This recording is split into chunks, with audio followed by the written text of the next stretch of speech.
The eagle enthusiast discovered that the U.S. code designates the national tree, national flower, and national mammal, but no national bird until he wrote a bill and sent it to Congress, which unanimously passed. Now it just awaits Joe Biden's signature to become official.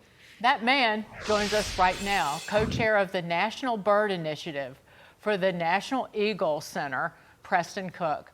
Preston, so great to see you, and we're also grateful that you made this happen. Having seen bald eagles up close in person, there is no bird more majestic.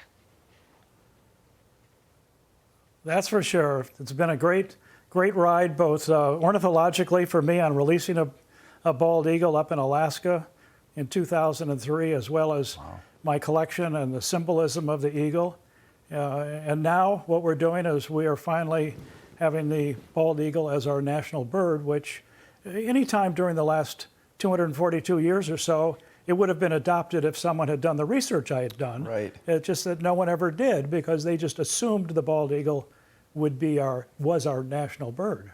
Preston, we've got a cabin up in Minnesota, and we just showed a picture of the eagle diving over the water, to fish, and it's an amazing sight to see that. Now that the eagle's going to be the national bird, how does that change things? Like, will we see it more? What difference does it make now that this finally happens? Well, it makes a difference because it elevates the bald eagle where it should have been in 1782, but they were busy in 1782 doing other things, like a revolution.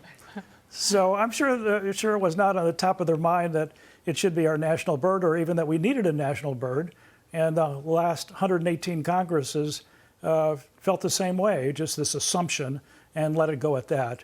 But as an amateur American historian, that wasn't good enough for me, and I wanted to do something about it. So when I discovered this, I decided to write a very simple bill that just names the bald eagle our national bird. That's all it does. And it does raise the status of the bird, I believe, puts it in its rightful place where it should have always been. So I'm real pleased that the Senate passed it unanimously, and it was adopted by the House of Representatives. I want to thank Senator Klobuchar from Minnesota and Congressman Brad Finstad, who represents the area where the National Eagle Center in Wabasha, Minnesota resides.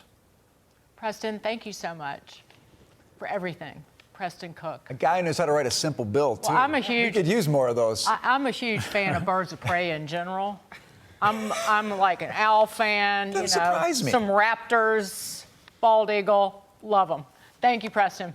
Thanks. Good stuff. Oh, well, thank you. Thank you. Thank you.